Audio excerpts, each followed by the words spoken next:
Okay, cool.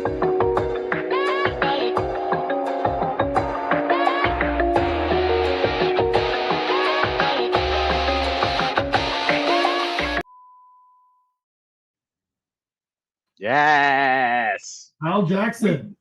Michael Dean, how are you? Today's a good day. It's beautiful out. We're finally getting some fall weather here.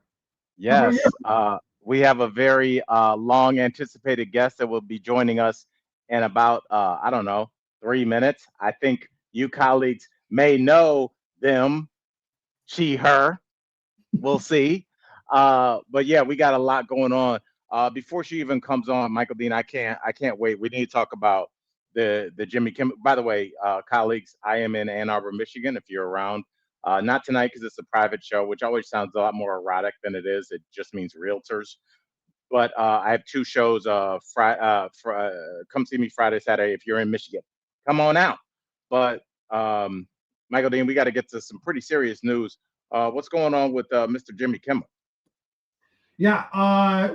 So ABC has yanked him off the air, and this is a little complicated. It has a lot to do with syndicated television, but there are all these stations across the country, in every city basically, that broadcasts, ABC, NBC, CBS. Hmm. But those stations aren't necessarily owned by CBS, ABC.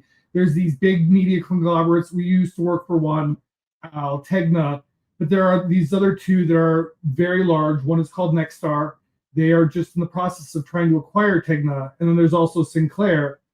Well, both of those two groups said that they were gonna preempt Jimmy Kimmel on their ABC stations. So that meant that it was not going to be available for vast swaths of America. And Bob Iger reportedly was the one to make the decision to yank him off the air, so that it wasn't that like the parts of America where with stations not owned by one of these airs it and the Hmm. other ones don't. And these station groups are making demands. They want Jimmy Kimmel to apologize. Some of them want him to donate money to Turning Point USA and to the family. Now, these were all over comments that Kimmel made, I believe, like over the weekend or on Friday, uh, Right. about Charlie Kirk, specifically, trying to say that the everybody on the right was trying to convince folks that it wasn't, someone on the right who did this, and they're all holding their breath until they find out.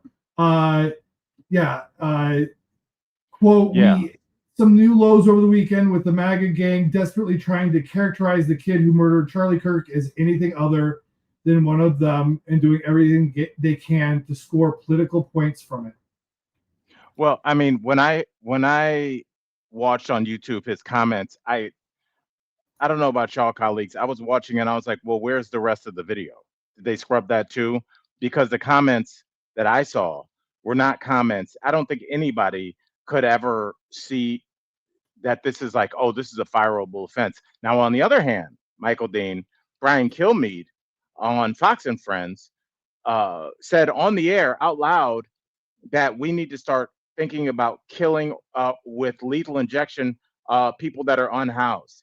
Yeah. He didn't lose his job. No one brought up the idea of him losing his job. He was allowed to make an apology after a commercial break, and no one mentioned it again.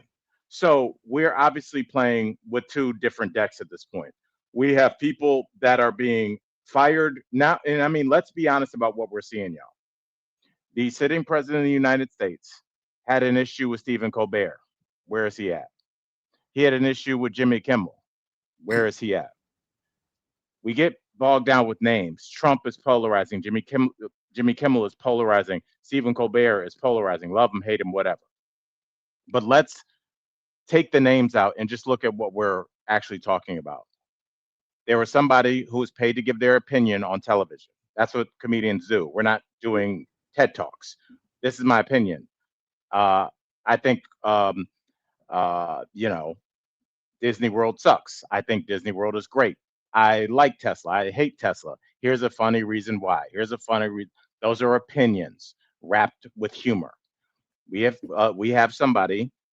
We have an independent broadcast system that put a comedian on. The state did not like the opinion of said broadcaster, and the state, in cahoots with his broadcast team, removed said voice. You might not be a Jimmy Kimmel fan. You might not be a Stephen Colbert fan. But like I used to always say on DBL, there's a line, weird lines from movies stick with me. And it's usually not like the I'll be back Terminator, like the line everybody knows. There was a line in that movie, Die Hard, when Bruce Willis is running a muck in the building in the Nakatomi Towers, and the terrorists are trying to find him.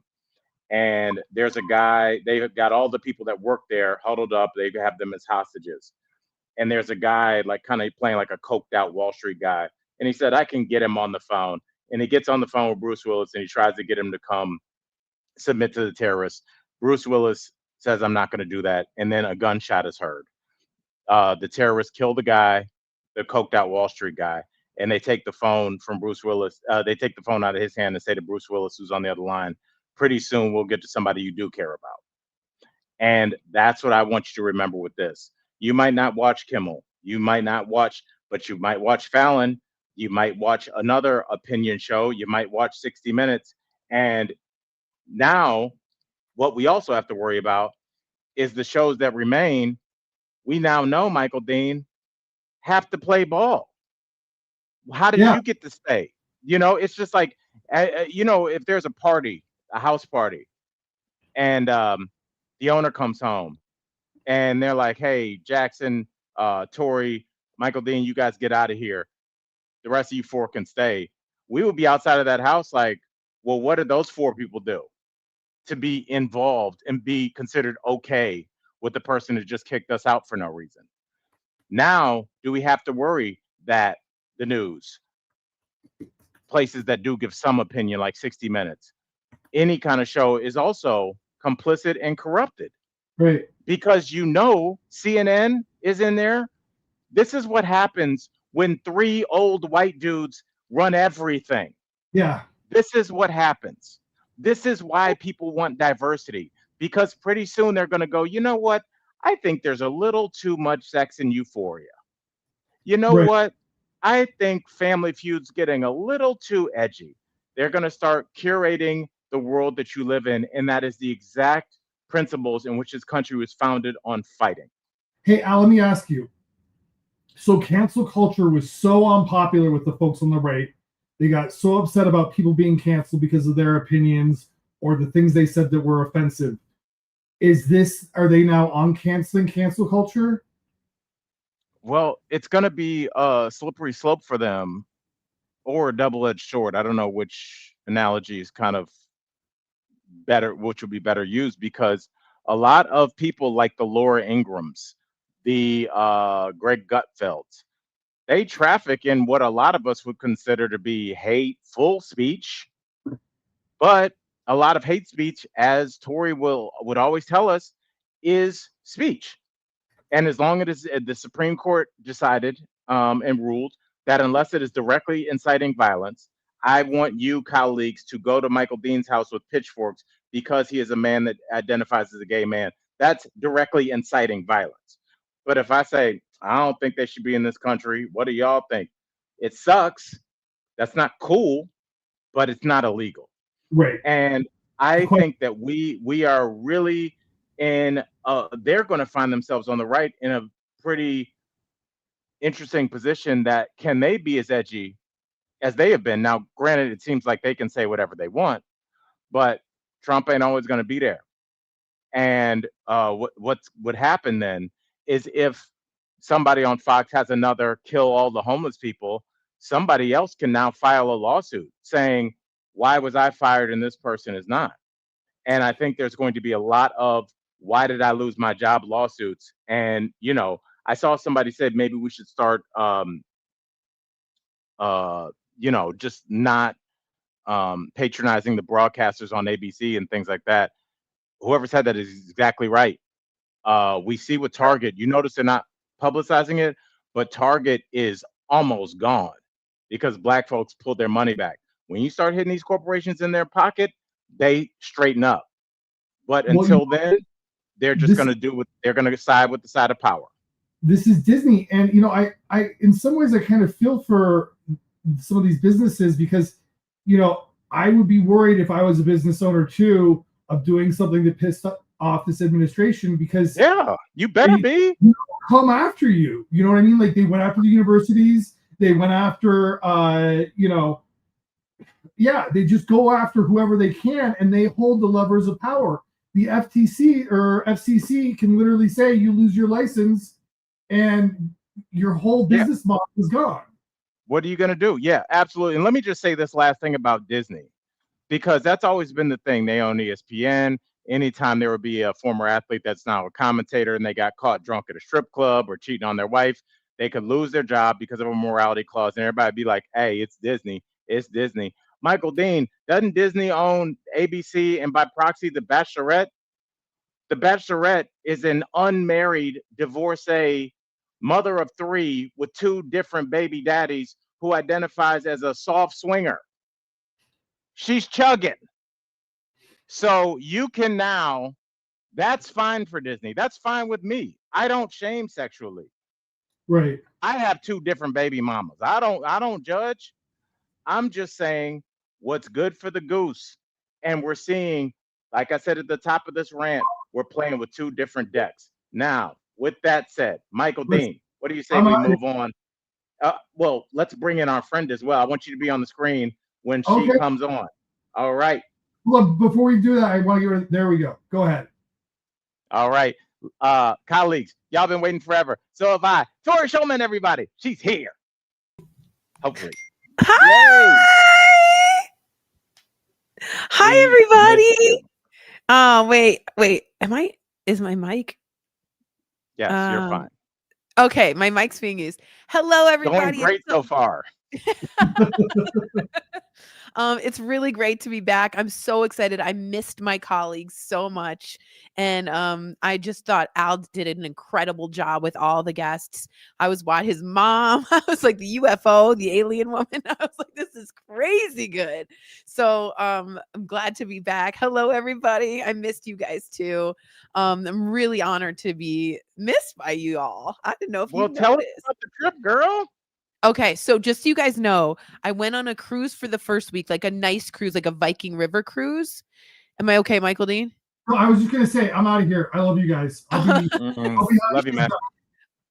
Love you, Michael Dean. And so I went down the Rhine River on and we had we visited a lot of like Heidelberg and like Rudesheim and I don't know these places, but it was castles, and every castle was destroyed by Napoleon, every single one of them. And then Isn't it crazy how that history is sitting right there? It was crazy. It was insane. Every building, they were like, and then Napoleon came out, and then Napoleon came out, and then I got COVID right after the cruise, like everybody gets it. And so I was in Vienna for the next week. And wait, hold on. You gotta talk slower. When did you start feeling bad, and when were you like, I might need to take a test? So I got off the cruise and got to Vienna, and we were meeting up with some friends at this very famous. There was a concert of Mozart in the Mozart Opera House. And I didn't know this, but all the people came out wearing Mozart wigs and like the outfits. And it was a really cool concert. But in the middle, I was like feeling really uncomfortable. And we had a nightcap at Hotel Soccer. And they make the famous soccer tort. And it was right then when everyone was getting the soccer tort and a hot toddy and stuff. I was like, oh, I'm not well. I don't feel good. Oh no. And your girl did where you can't bullshit yourself, because you're like, I'm in Vienna, beautiful people around me. I'm immersed by art. My mom is looking down on me like, you go, girl. And I feel terrible. It's so real. It's so real. And I said to our friends who were visiting with Vienna, and we just happened to get together, I go, I have a headache, and I don't have a headache. I don't get headaches. And my back hurt. And I felt like I felt like my throat was going to hurt. You know that feeling where you're like, oh, it's gonna Yeah. hurt tomorrow. So I was like, oh, I think I got the vid, y'all. I think I got the vid. So I made my dad go out and get it. And I was like, is anyone else feeling ill? And they were like, nope, we're fine. And so I took the test and it like came out. And I was like, no. So I had to miss a lot of some 3 days. I was quarantined in this room, but my sister and dad went off and did some things, including the Jewish Museum in Vienna. But You missed apparently, the Jewish museum? yeah, but apparently, Al, it just documented when they kicked us all out. You're like, we did other stuff. Yeah. It was like we kicked the Jews out here and then there and then here. So Are you anyway, serious? they kicked us out like several times. So my sister was like, it wasn't that great. So they saw an opera. I missed an opera at the Stade Oh. Opera. And I missed a couple of museums, the Hofburg, but I felt well enough to start doing things outside. We saw the boys choir outside and the boys sang they're all high falsettos, like 8-year-olds, and they started singing on the road again. I keep on going down the road again. And I was like, are they singing Willie Nelson? It was so weird. Are you serious? Yeah. So anyway, that was fun. And then we saw the famous Klimt at the Belvedere, the Kiss. It was just really, really interesting. Now, I just want to say ELC says COVID hits people differently. I gotta tell you guys, I cried and cried and just cried. Do you think you were frustrated because you made? I mean, it's got to be from door to door. It must have been 15 hours to get to where you were, and especially if we're adding in the cruise. Right. And it's just like you're like, I get all the way here to get sick. I could have done this in Denver. Right. Right. And I did feel bad. I felt really bad. I'm sorry about the buffering. Are we buffering, guys? I don't see the buffering on our end. But anyway, I cried and I had panic and I just got really anxious. And finally it started to ease, but I was wearing a mask everywhere. And yeah, it was a really big milestone, Julia. Thank you. I really wanted to spend time with my dad. Oh, God. Can you tell everybody what we're looking at, Tori? So this is me with COVID, okay? And in the bed, and Al made it a movie poster called The Last Dutch Oven, a film by Al Jackson, starring Tori Shulman as Kesha, nominated for Best Supporting Actor is COVID. Oh, God. So, it says Dutch oven are effective against COVID, RFK Jr. And then it says, is she from that show Daily Something? A well-meaning but uninformed woman. So that made me laugh really hard. So I was in Seattle. We were getting started. I was performing in Bainbridge Island, and I just like we've been texting. I was like, man, I feel like Tori just feels sad. So I just made that. And Sarah was like, what are you doing? I was like, you'll see. It made me so happy. So yes, but okay. So we're glad you saw the boys choir. We are glad you got color in your face. You look good. I remember when I saw Michael Dean when he got done with COVID. Now I was like, oh, you look like you've been sick, and everybody's like, that's mean. I'm like, no, I know what Michael Dean looks like. True. And like when true. your friend doesn't look like they've been feeling well for 2 weeks. So Yes. yeah, you look really great. And Tori, you're moving on from COVID, and that means you're moving on from something else.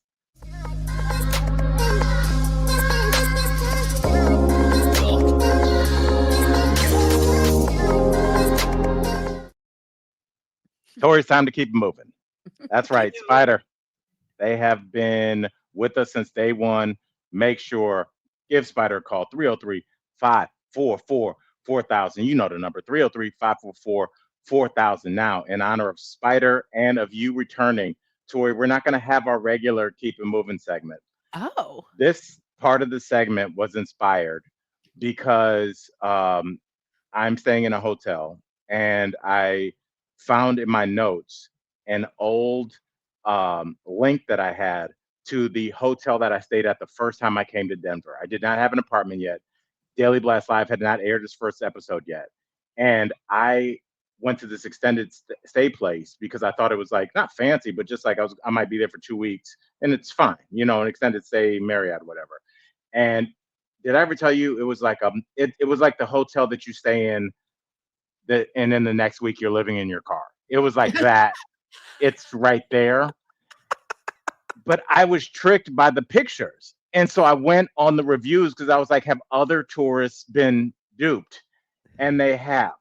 So I found some of my favorite ones because I have a comedy show tonight. I put it in the vein of a comedy show. So Michael Dean, can you give us our opening act review? And Tori, I want you to read it for the colleagues. Okay. Okay, James wrote a review. Something I had a lukewarm reception when booking the room, and then it went totally downhill from there. General Manager Jesse Zuniga yells at customers using swear words when they have valid concerns. Place is full of drugs, thugs, and bugs. Yes. Tori, in my experience, when I got there at 8:00, and like all the lights are off in the lobby, like it's like Christmas evening, like you walked into somebody's grandmother's house at 11:30 at night, off. And I'm like, so I like hit the bell, like what the, like I don't know anybody in Denver, like I have to stay here. This woman in like a house coat just came, cig in hand, pissed. She takes me to my room, 3rd floor, door opens, man is asleep on the floor. She steps over him like Will Smith at the beginning of Fresh Prince of Bel-Air. Did not address him at all. And so that's why I'm obsessed with this place. Now, Tori, to combat these bad reviews, I don't have it as fact, but I think that they started writing some reviews of their own. So Michael Dean, pop the guest spot that I have up, please. Okay, great place. Now notice the change. Okay, yeah, 4 stars. Great place with a friendly and caring staff that go above and beyond to make your stay more enjoyable. Conveniently located next to downtown with great public transportation available for those who don't drive. Don't forget on your way out to stop by the front desk for friendly conversation and direction anytime you need. Yeah, that's how everybody talks, That's how we all do it. Yes. Easy Located transportation. next to the red line. All right, That Michael is Dean, let's amazing. go to the featured act because they're going to get better. Okay, cleaning and stealing. Rooms are cleaned once a week. Joke only thing the maid did was swipe the sink, put some cleaning solution in toilet. She did not clean the floor, felt like dirt with my bare feet. The bed sheets not change. She stole over $4 coins and half a pound of cheese from refrigerator. And is that good maid service? I mean, we can all say subjectively, no. That's just subjectively, no. You don't steal the cheese. No. Just like a bigger question is, why do you have a half pound of cheese and $4 in coins on your counter? I felt like they were asking for it. Personally, I'm on the maid side on this one. Michael Dean, let's get to the headliner. Oh my God. Oh God. These are funny. Okay, headliner. The college student with epilepsy who got ripped off. Okay. My spouse and I decided to go on a couples retreat, and this location not only took our money, but advised us to call a customer concerns number, which has never returned any of our phone calls to even pretend that they care. We never received an apology from Jesse, the manager, but he will tell you That's to leave. Jesse Zuniga from the first email. Not the same Jesse. Yeah. He doesn't like swearing. He will tell you to leave his property with police threats just to keep him from doing his job. I'm not a criminal, but he stole from me and spouse. The whole stay we had a shower, which never even got warm, and it never offered us another room, but had it put in maintenance request like I was living there. That's true. Like, maintenance stressed how we couldn't get overtime, so we couldn't our room shower today. If you're smart, take heed. Please, as this place will take your deposit and just make you feel low. Oh my God. And I know I'm a blessed as a child of God. Oh, I work hard and I'm not rich, but doesn't mean I don't deserve to receive what I pay for. Big facts. That's the consumer. That's how we stand up against everything that's going on. You write reviews, you let the people know. The That's people got to Instagram. stand together. All Yeah. right, Tori. That's going to do it for Keep It Moving. Tori, Woo! you haven't seen this. We got to run this as well. Don't forget you've done some And things, if girl. you've been injured in an accident, listen up. We have legal professionals standing by. You can find out how much money you can potentially get for your accident. I'm Tori Schulman here with my co-host Al Jackson. Al, tell the viewers at home who should be calling right now. Well, Tori, it's like you said. Anyone that's been injured in an accident, give us a call right now and find out how much money you can potentially get for your accident. Thanks, Al. That's amazing. Yes. Yes, y'all make sure to call that exact number, the Injury Help Center. Guys, they every time you call that number, it helps the show. I'll leave it at that. So call that number. I don't really care why. Just call them. If anything's, if you have a question about what's happening on Matlock, call that.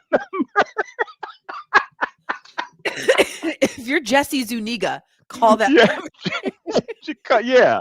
If you got ripped off by the travel stay in Denver in East Aurora, I should have known, but I didn't know. I thought Aurora was like a fancy place. I was like, oh, that's fancy. No, crazy. You were all the way in Aurora? Yeah, I didn't Oh, know wow. Denver. I'd driven from LA. I had all my stuff in my car.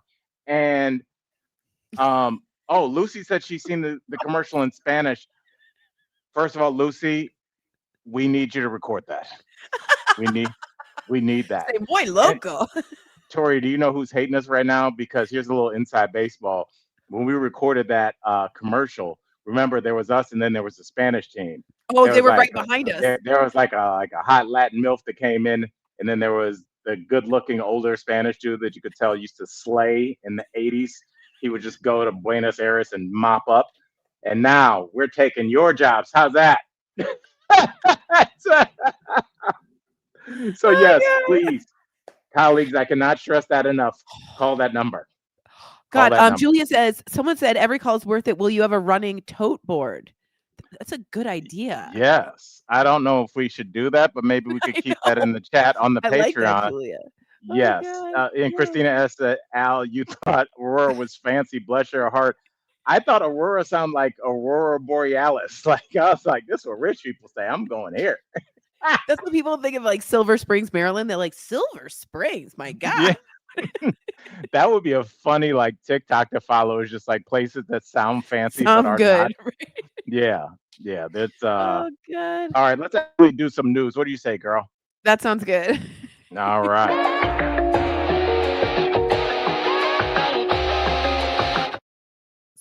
Michael Dean All said right. Paris, Texas. And by the way, the number one show on Netflix it's called The Wrong Paris, because some girl goes to Paris, Texas instead of Paris and ends up with a cowboy. Oh, it's like an extended Hallmark movie. Yeah, it's exactly like It's a that. city girl who's a banker, and she's gone back to her hometown and falls in love with the guy that's at the same bar he was at when she left. I know. It's like, we might want to think about that. I think the Christmas season might have y'all whipped up, but come March, you're gonna be like, hey, bro. You're thinking of that. That you're regretting that decision. Okay, I'm gonna tell you something. This is a little morbid, but it happened, and we talk about our lives here. So let's just, because when you said Paris, there's also a Paris, California. Oh. It's like spelled. I don't know if Michael Dean was it's like got two R's or something. Yeah, but it's something.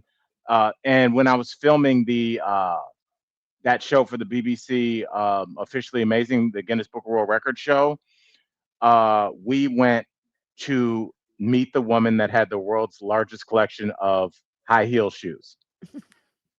That's what it was, and she lived in Paris, Texas. It's like PERR something, IS or something. Oh yeah, Julia's saying Paris, California. Yeah, that's it. That's where she was, Julia. So, okay, we're starting off light, and it's gonna be interesting. So, we get to this woman's house. She is as sweet as she want to be, and it was weird because her, like, first of all, her house was filled. She had like high heel salt and pepper shakers. Her pool was shaped like a high heel shoe. So that's like High her heel whole shoes. brand. It was everything. So she had the world's thousands or whatever. And while we're there, we shoot, but then we talk to these people forever. And they were all really interesting. And she was like, yeah, she had been on the Montel Williams show, who actually ended up weirdly becoming a friend of DBL. And she was on there because it was like, my weird obsession won't let me find love. And it was like her, whatever. So she showed us the VHS tape of her on Montel, and we shook hands, wished her luck. And we were like, well, what, have you met anybody? And she was like, I was married, but she was like, my boyfriend left yesterday. And I was like, oh my God. And she was like, I kicked him out. He wasn't, he had some concerning behavior. And so I kicked him out. And so I was like, oh, good for you. You stand up for yourself. Shook her hand, left. And 2 weeks later, he came back to the house and killed her and threw her in the pool that was shaped like a high heel. Yeah. I know. I didn't expect that ending. I know. Yes. Isn't that crazy? Oh, I feel terrible. What a crazy I know. story. And it's like, it's weird when you like talk to people and like, you're like, they pass away like weeks later and you're just like, oh, it was so like crazy. It is that show, I'll tell you, was like the most, it was like, colleagues, it's one of those things where you notice we have themes that just kind of run on the show because they're constantly in our life. And it's like, you don't ever, whatever you're expecting to get from this, you're going to get something else. And I was like, let me just get this paycheck and deal with these crazy people. But a lot of people that set Guinness Book of World Records are very driven people. Right. These weren't like knuckleheads. All these people we met were like, I finished law school in 2 years, but they're the kind of person, they're like, if I'm going to hold the most matchsticks in my hand, they set their mind to it. Right. And they lock in. So they were all like really interesting people. Maybe they're on the spectrum a little bit. They're so obsessed. Okay. A little bit. A little bit. A hit of the tism. A little bit of the tism. Yeah, a little Salt Bay of the tism. Everybody. But like I said, I mean, I definitely am. My dad was. My son is. I mean, it runs in families. It's just a thing. And especially, they didn't start testing women until like the last 10, 15 years. Yeah, for real. Yeah. Why would we worry about 51% of the population? It's a waste. It's like this society is insane. Anyway, Tori, let's move forward. We're talking about the DOJ. Let's get a cleansing breath as we talk about, I'm sure, some other horrifying news coming out of our government. Michael Dean, what's going on with the DOJ? I totally forgot. Oh, they scrubbed the right-wing violence study that says that a lot of the domestic terror is done by young white males. I don't know if they needed to scrub that, Tori, because we have eyes. We see that a lot of the terror, you don't see like a lot of, a Hispanic woman. It's the same. It's these people that are radicalized online, the Dylan Roofs, who Kash Patel said he didn't know who he was. Did you see that? I couldn't believe that. Tori, I was walking and listening. I was like, I can't believe he goes, I'm sorry, I must be uninformed. Could you remind me? And she was like, do you even know what the FBI is? Like, oh my God. He reacted to Dylan Roof like he was a SoundCloud rapper that he hadn't heard of before. It was insane. Like, we're living in a world of unpreparedness. That was unprepared. Yes. Yeah, so they found on the, I think that 11th and 12th of September, this U.S. Justice Department removes a study finding that far-right extremists are the most of terrorist attacks. And what's interesting to me is I already see Julia saying sort of what I wanted to say, and just me's, the scrubbing, right? The muzzling, the censoring, the taking out because the facts don't or the science and the facts don't add up to what you want. And I mean, it is interesting, guys. We are on a timeline witnessing the beginning of fascism. And it's a very strange timeline to be part of. I get it. But we are seeing it in real time. Every time Al and I talk every day with Michael Dean, there's another thing where you're like, I cannot believe this is happening. So remember a month ago, it was, hold on, my alarm's going on. Sorry. Remember a couple of months ago when they scrubbed the jobs reports because they didn't like them. Right. So Right. now, like what we're going to get to the CDC next. So now you can't trust anything coming out of the government or the television. Cool. Go ahead, Tori. I'm sorry. No, I agree with you. And that's sort of, again, I always agreed with you, Julia. Stephen Miller is all over this. He's scarier to me than Trump in a lot of ways.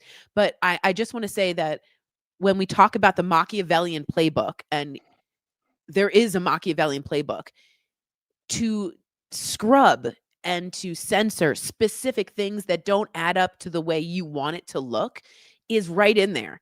And it will be the death of us. It will be the death of us and democracy. So every time we start to see another clip and another edge and another thing taken away, it's all chipping away at the foundations of democracy. And I just didn't think we'd see it in real time. And we're here. We're in this timeline. So if you ever wanted to know what it's like to fall under a fascist regime, we're in it. Like, we're in it. It's now. Yeah, like right now. It's kind of like when you're in a restaurant and it turns into a nightclub and you kind of don't notice. Just like all of a sudden, like dancing. Yeah, because you're like having a late dinner and then like some waiters come and move a chair and you're like, oh, it's weird. And then you have another glass of wine and then the DJ sets up, but now you have 2 glasses of wine and then next thing you know, you're like, I'm wearing a tie. Like my energy is, I have happy hour energy. These people are paying a cover charge. They're going in for it. Yeah. So just know this is what we're living in, and it's terrifying. And it takes people like this and podcasts like that we're doing and colleagues like you to recognize when things get pulled, to bring them up, to continue to keep that in the news. Again, it's no joke, but historically they're going to be removing these things from our records. So it's scary that the entire Department of Justice kowtows to the administration. Well, in their defense, they put a question mark after justice. So yeah, I know. They kind of absolved themselves. Justice? Yeah. Yeah, well, they exactly. took Jackie Robinson out of the forgot which branch of the army he was in, but they scrubbed him. You know, they scrubbed that slavery picture. Did you see that? The man with the scars. They scrubbed the famous, infamous picture of the enslaved man that had the marks from lashes from a whip that needed to be seen. That visceral picture needs to be seen. So that's not, because you can just see, especially with all the right-wing podcasts, pretty soon it was getting whipped isn't even that bad. Yeah, right. My brother did it to me. I ain't, now all of a sudden it's a thing. I mean, like, that was you can like, just see, yeah. That was like Jillian Michaels when she went on Abby Phillips and was like, slavery, I mean, it's not, we're always blaming the white people. And we're like, yeah, that was the problem. Like, yeah. So it's so strange. You can't even do it. You can't do it. So it's just, I mean, like, there's other stories. It's a weird, the two of us, colleagues, we all are going to have to constantly make decisions moving forward. I think with this, it's like, where do you channel your energy? Because if somebody says to me slavery isn't that bad, I don't think by the end of any conversation I have with them, they'll be like, you know what? Turns out you were right. Yeah, good point. Yeah. Good point. Yeah, they're just going to be like, I pulled up some pictures, said that they liked it. Adam Carolla said it was awesome. PragerU said, really, it was the slave masters because they had to watch all of them. They're stressed. They're really overwhelmed. Managed. Yeah. Did they get any days off? I didn't think so. No. It was like, yeah, then, the Smithsonian, I don't know if you guys know, is free. So for everybody and kid that wants to learn and see these things, like we would go to museum trips. When we learned about the enslaved people, it's from these images and from these stories and from the art and from Jacob Lawrence's The Great Migration series. And by him removing these things, the texture, the color of your education is inevitably forever changed because you don't get to see what they don't want you to see. That's not what our democracy is about. So it's very scary, in my opinion. Very. I'll say this before we move on to the David story about this singer. But I do want to ask you. I feel like I got to ask you all the questions because I've been missing you, girl. You don't see a lot of the people that voted for Trump online saying this is outrageous. I feel like there's a larger part of the society or a large chunk of the society that's fine with this. Just like I'm fine with Tori being frozen. Are you back? I'm back. Okay. Yeah. At some point, someone talked about a civil war, and like Marjorie Taylor Greene was like, "We need a divorce in this country." And I don't know if this is wrong to say, but I feel like it's starting to feel a little bit like certain parts of this country are really okay with removing the effects of slavery and what it did, and some aren't. And those two Americas are having trouble reconciling themselves to each other. Now, that's the part of America that's great, that we have differences of opinions, but now things are being punished for having those opinions in a way that's ethically quite questionable. I would say the best way I could say that. So Right. yeah, I I mean, worry well, about Americans.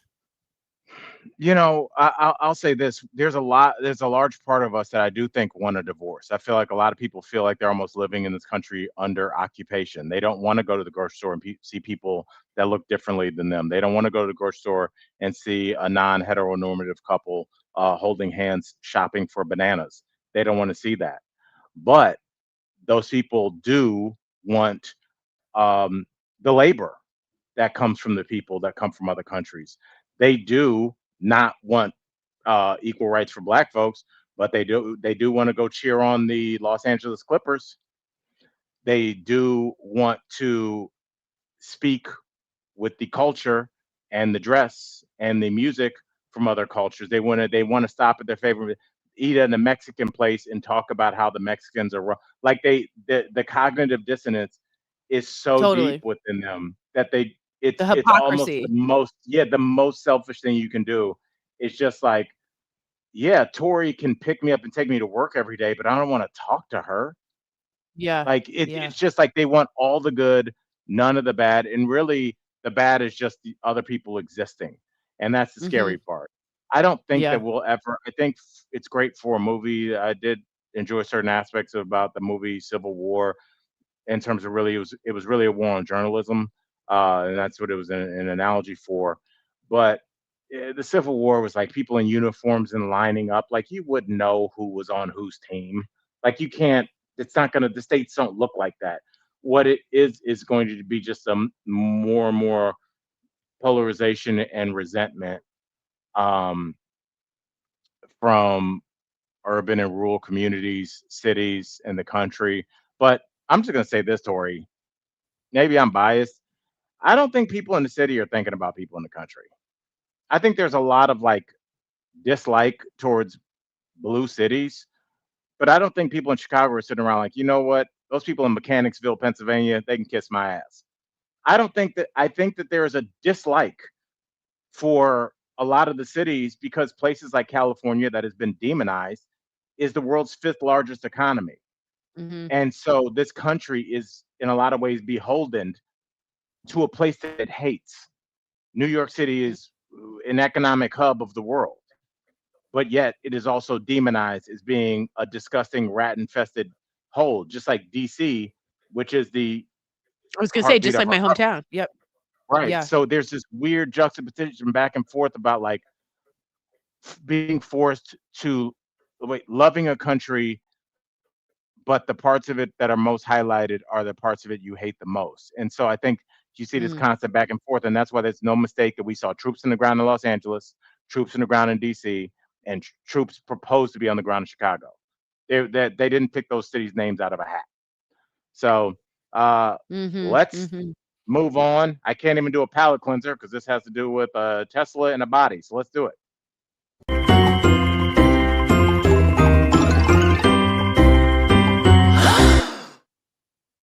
All right, Tori. Did you follow the story when you were overseas about the singer? I guess his name is David. I thought it was D4D. And Tori, you're super frozen right now, I so I couldn't don't know figure what's out the going. name. Oh, I am? Yes, what's Am going I on with your frozen? I don't Wi-Fi? seem frozen. Well, you're just blurry. It It's should like be fine. it looks like you're on the Jenny Jones show.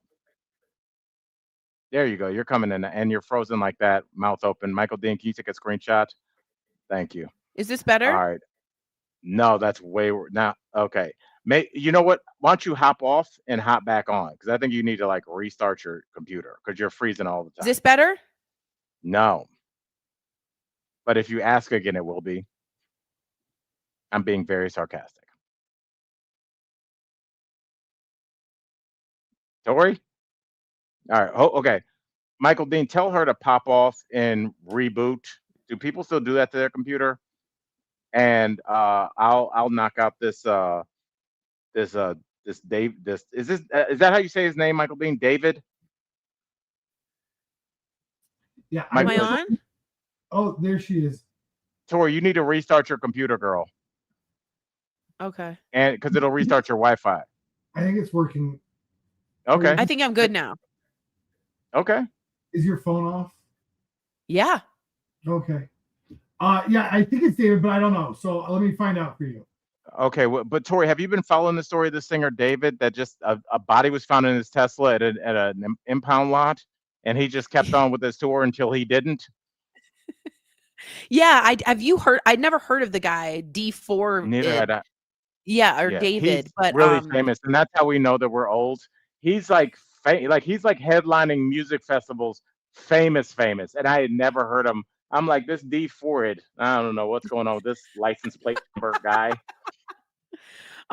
so here's the question for me is, do some people think that they like maybe like that he wouldn't get like how did he think he wouldn't get caught? I think he thought that car would be like crushed in that cube thing and just put away, but I guess like it would the body was smelling. And Yeah. there's now Yeah. pictures of him at this person's house when they were alive. And also, Tori, I saw on TMZ they zoomed in. Both him and the person that lost their life both have matching tattoos. Oh my gosh. Oh yeah, Oh yeah. my gosh. I also think it's not she good. lived in his house for a while, I think for 2 years between, am I right? 13 and 15. This is what G Carter is saying. And I just can't believe he continued on. That's such a sign of a psychopath or sociopath. Well, I think your agent is first of all trying to get all the last bit of money they're going to get from you, but also you got to act normal. Like you have to like if you're implicated in your husband's murder, you can't then not go to work the next day and put tinfoil on your windows. You got to be like, what? I'm kicking it. Y'all tripping. That's I'm on tour. And and then I think once they found the Tesla and the pictures and the matching tattoo, because matter of fact, this is so when I was in Seattle last weekend, he was supposed to be there performing, and that was the tour stop that they pulled him off of. Oh my God. So is he going to jail for the rest of his life? Yeah. I mean, Yeah. if there's any way that he didn't have anything to do with this, then no. But the thing is, I had an old Challenger, and it was stolen from the airport. I have a joke about it. I've talked about it on this show. Talks about it on the DBL. Stolen from the Denver airport, and they gaslit me when I was like, "Well, there must be an inside job because wouldn't you guys have footage of my car driving through the gate without stopping?" I'm assuming they didn't pay, and they were like, "Yeah, we don't have any video cameras here." I was like, "Okay, are you serious?" They told me that to my face as an adult. I was like, and there's like, again, there's nothing you can, they were just like, we don't have any video cameras. So I'm like, with my phone, I have more cameras on me post 9/11 than the Denver airport that charges $35 a day. They don't have any cameras? No, Tori. And then Sarah sent me a link to an article in Westward, a local paper here in Denver, where there's a stolen car ring where up to four cars a day, every day for the last 3 years have been getting stolen from the airport. Yeah, We call it a there's little no fun cameras. fact. Yeah, you might. It's also clearly an inside job. If you were going Yeah. to steal a car, where would you do it from? In front of a Totally. building where somebody could come out of a Trader Joe's, or at the airport where the person's going to be gone for 7 days? Totally. You think they don't have a person on the inside like, oh, we've got a red Mercedes Right. that looks like a Kia Soul and a Toyota Camry had a baby? I'm talking about your Mercedes. I love your car. It does. But like, if they wanted that car, somebody would get on the phone like, we got one here. They'd see you walk into the airport. What are you going to come back out that day? You're Right. definitely gone for one day. Yeah, you're going to And be so gone. Yeah, and so somebody, I and wanted when to I got ask, my, oh, go please. ahead. No, keep going. Keep I was going. just gonna say when I got my car back, not only was there no damage, it had a brand new key. You know how like those, yeah, because it was a car person that stole it. They didn't like do the ignition like 1984 with the wires underneath. They made a key that looked like the key I got when I bought it. Damn. It's its Damn. own, but seeing Its that, own thing. it showed me it's its own economic ecosystem because I talked to the tow truck driver that brought my car back. He was just like, we don't do any other tows except returning stolen cars. They don't tow people from lots. They don't tow people from parking spaces.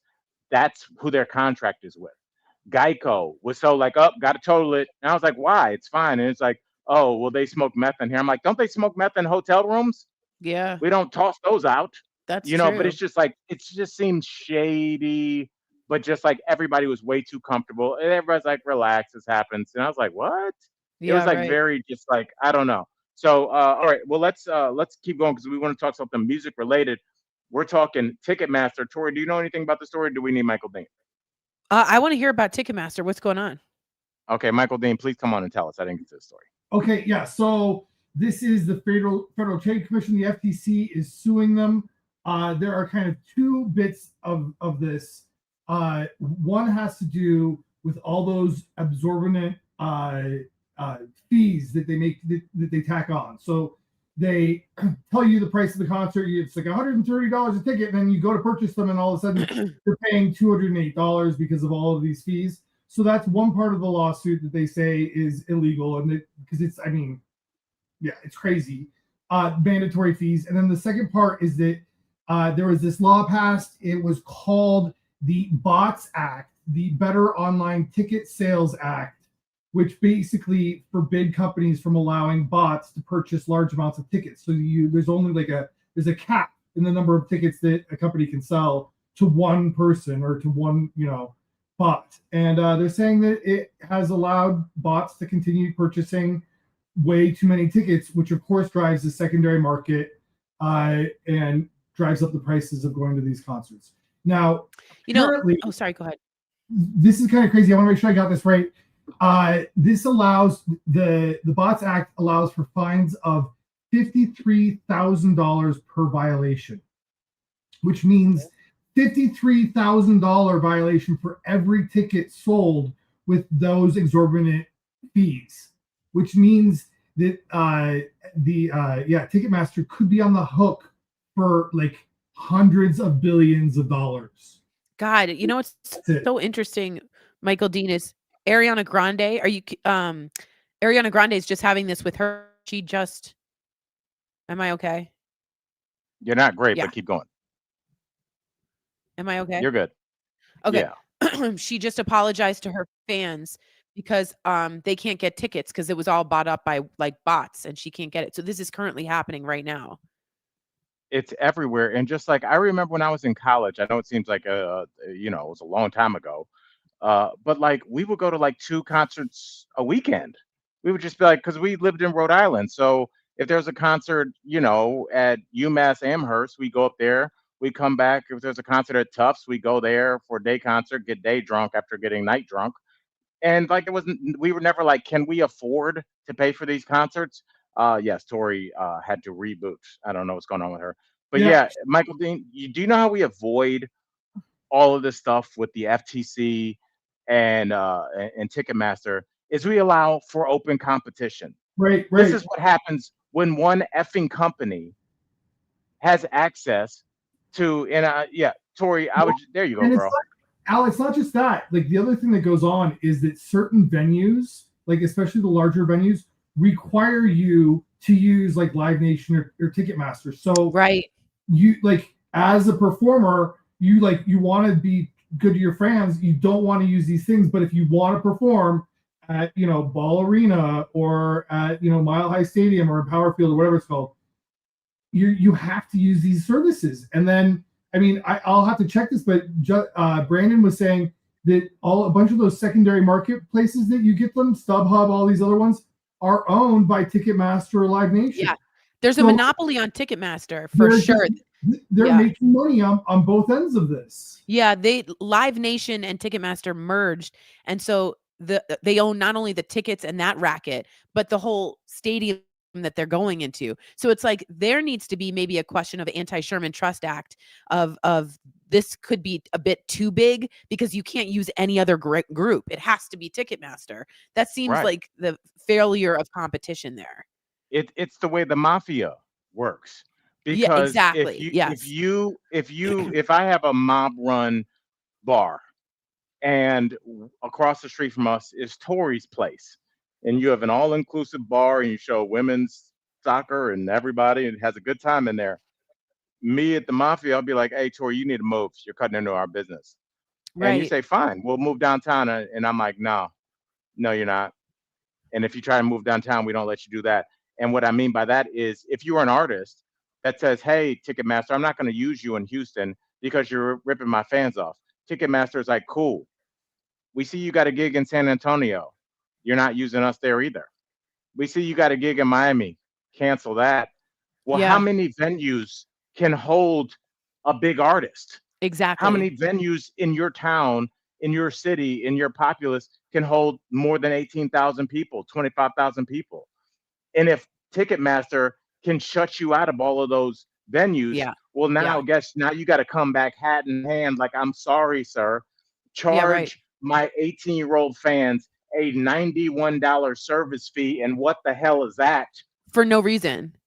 What is For no that? reason. Yeah. I did think, and someone said it earlier, Biden was trying to get rid of like the junk fees, like the resort fees and these ticket fees. And I do think that a politician, it would behoove them to take this on because I don't know a single Republican or Democrat that enjoys this. Like we all like music and we all like going to concerts. It really is becoming holding anybody who's fans hostage because they can't go see their friend. They can't go see the people they love. But Tori, and I'm sure that they know this, they go, "Hey, our bottom line ain't suffering. Do you see any empty seats at Taylor Swift?" Yeah. No, Yeah. because people are Yeah. just going to pay it. And we just keep getting effed at Yeah. every turn. It's so As a true. fan, I saw um, an Instagram video that said if you want to watch every game that's offered by the NFL on TV or streaming, it'll cost you $1,400 because some of the games are on Peacock, some of the games are on Amazon Prime, the Christmas games are on Netflix, the rest are on CBS, Oh some are God. on these. The first game of the season in Brazil was on YouTube Prime or YouTube whatever. So even there used to just be a period of time, Tori, I know it sounds crazy and very antiquated, where like everybody in the country that worked their ass off all week could Yeah. sit on their couch and watch a football game. Yeah, And right. now it's like you Right. can still do that, but you got to pay. Hey, 68-year-old guy that can barely get their internet to connect. Can you download Hulu Gold Sports Plus? And they're like, "What Right. the f? I don't know what my sister-in-law's son comes over and Yeah. knows that. Like people don't know Yeah. how to do all this stuff. My dad No. wouldn't have known how to do this. And And then so people I don't think they're know. being nickel and dimed by by these people. And then yeah, I just think Ticketmaster is to be honest too big. It's just taken over and there's no other company that is that big. And I agree with someone who said they have to do Taylor Swift has to come up with some big person has to make a fight with Ticketmaster. Like someone big enough to take on Ticketmaster. Like Ariana Grande is like, I'm calling every day in my free time. I'm calling Ticketmaster. I'm calling Ticketmaster. Like someone's got to do something that has the clout. First of all, no, she's not. Yes, I know. That's what I thought too. If like I won't even address that because it's so ludicrous on its face. But What are you she's doing? losing I'm her starting a fans. protest. I'm sure she is, but that's not happening. She has Yeah. an assistant or four Yeah. assistants doing that. Ariana Grande isn't sitting on the phone like she's trying to win a radio contest in 2004. Am I the ninth caller, Ticketmaster? You're Ariana effing Grande. You probably haven't dialed your own phone in 10 years. Stop it. I know. But I will God. say this until there are boycotts, until people Right. push back, we're starting to see dwindling numbers in Vegas because people are like these prices are ridiculous. Vegas used to be a place that would fly you out. Remember, they would have free airfare if you spent Totally. a certain amount of. They wanted you there, and now you get there, and it's like you might as well be in a freaking mixology bar. I I'm know. like, I came here to drink horrible whiskey and whiskey with cinnamon in it, and then go home. I just think, Tori, we're at the point where either we got to get rid of these monopolies or we got to get rid of the game, Yep, because I we can't completely play agree with you. Monopoly under these circumstances where it's clearly no longer applicable. No, there's no competition. We have a Sherman Antitrust Act for a reason. We're just not using it. So hopefully the FTC deals with it properly, because Ticketmaster's just gotten away with it. Yeah, I Gotten think the away new with it. Monopoly board should just be one huge like railroad quadrant, then one, and it's just like, but I want to go to another space. You can't. You're still on the Nope. railroad. You got to pay Nope. them. It's just Amazon. It's just Amazon. I'm not even using this. I know you got to pay, but do they have to pay taxes on the board? No, but they're using the No. whole board. Amazon uses all of our roads, all of our airspace. They pay nothing. Zero. Trucks in the way, No. noxious gases, all the things. And it's just like these rich guys realize that you can pay off anybody to get what you want. And so, like, I think that we all thought up until like basically this week that there was like a line, there was a guy that would be like, hey, that law didn't pass. You can't do that because of Section 3, Article 9. And now they just go in there and Tor, your boy's been down a rabbit hole since you've been going. I think because I missed you.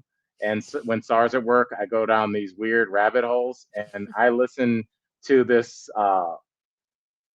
woman. God, I forgot what her name. Something Webb, Whitney Webb, and she's another one of us, little Salt Bay of autism. But she is brilliant, and she did a total deep dive on the Epstein thing and how it relates to the world that we live in now. And what she basically is saying is that Epstein is just like a middleman. Like the idea of sex blackmail is one way, but it's not the only way. It's basically an old mob way. It's the way that they controlled J. Edgar Hoover when he ran the FBI. You notice he never prosecuted the mob. How'd that happen? Because they had him in literally wearing panties, Yeah. literally. He's a cross. And Yeah. so, like, yeah. And so, what she was saying and what checks out, if you look at all the flawed individuals that we talk about on a daily basis, colleagues, is the only reason you get to that point is that you are compromised. Do you remember Dennis Hassard? Yeah. He was the house. Yes. What was his big thing, Tori? He was one of the biggest pedophiles that's ever lived. Literally, he had scandal after scandal, but yet he made it to be the GOP House Speaker. How'd that happen? Because he was compromised. Pam Bondi was part of the initial Epstein investigation. She's compromised. Alex Acosta was compromised. All of these people are compromised, and that's why they're in that position. Because anytime, if you want to get all high and mighty, like, hey, this isn't right, I'm gonna stand up. They're like, oh, Tori, go ahead and stand up. Do you want to see a video of you here? And you go, you know what? I'm not gonna stand up. Right. Exactly. And Exactly. for as conspiracy theory as that sounds, look at the world we're living in. Why aren't there any gatekeepers? Every law trampled over, everything. Just And then no, please. and no, it's just, and then it goes to the courts. I mean, and the courts are compromised. So it's like, Openly. yeah. Oh, yeah. So like all these things that we're supposed to have, I mean, he's really just funneling any issue that people have through the courts because he owns and packs the court. So the court is compromised. Then you've got two checks and balances, and you have both in your back pocket. You can do anything. And Congress is ineffectual. They're not doing anything to really stop anything whatsoever. So it's like he has a free reign of the whole. I mean, the administration can really break any rules that they want, and who's going to stop them? I mean, but Tori, it's not like they're pulling comics off of late night TV or anything. Oh, I mean, every single thing that is happening, it makes sense. It does make sense, and it's like the reason that, for as much as I watched several times Kash Patel getting grilled me too. by the Senate over his lack of findings with the Epstein thing and his lack of being able to provide any answer, what this woman Whitney Webb was saying, and I check her out. Like you guys know, like I don't really deal in a lot of BS. Like what she's saying makes a lot of sense. What she's saying is just like there can't be too much investigation because they're all implicated. Yes, Mm-hmm. Bill Clinton's on the list. Yes, Prince Andrew is definitely on the list. Trump is all over it. But there's world leaders. Mm-hmm. That Ehud Barak guy, is that the guy that was shielding his face when he walked into the Epstein mansion? Do you remember that? Oh, I don't know. I don't know. When he walked into Epstein's New York apartment, and I remember like a comic saying, "Why wouldn't he just not go? The paparazzi's outside. Why don't you just not do that?" And I'm such a history nerd. I was looking at the old press conference that George Bush gave remember when the guy threw the shoes at him? Yeah. And Ehud Barak is standing right next to him. These Mm. people are all implicated, and they're all their fathers. William Barr, his dad. They all are working as one organism, and that's why we keep seeing the same weird names. But there's no accountability for Yeah. like Jeffrey Epstein's light sentence, where he could go in and out of jail every Yep. day. He only And had to Ghislaine report. Maxwell being transferred to that low end security. And they asked Kash Patel about it. And he said, that's the Bureau of Prisons. And he's like, you didn't have any knowledge of it until the Bureau of Prisons did that to some of the most famous, infamous woman on, the earth right now. No, I Right, didn't you're know. I not didn't even know. allowed to be a sex offender in that prison. Yeah, You're that's not against allowed the to be rules. there. Yeah. And yet Yeah. she's there. Yeah. But again, we talk about it. You're kind of embarrassed in public, but where's the accountability? There's nobody going Yeah. to jail for this. There's nobody losing their job, and that's kind of what she's saying. So check out Whitney Webb, but also check us out because we're back. We're gonna get Tori a Wi-Fi booster this weekend for No, sure. now it's good. Now it's good. Yeah, but we don't want to just go on a minute-to-minute basis because that's gonna I give me know. anxiety. So what you're gonna do is go to Verizon, get a Wi-Fi booster, you Verizon. plug it in, and then we don't talk about this anymore. All right, put the shades on and take us out of here, girl. Okay. Just wanted to say I'm back and I'm so happy to be with you colleagues. I enjoyed our hour together at the water cooler.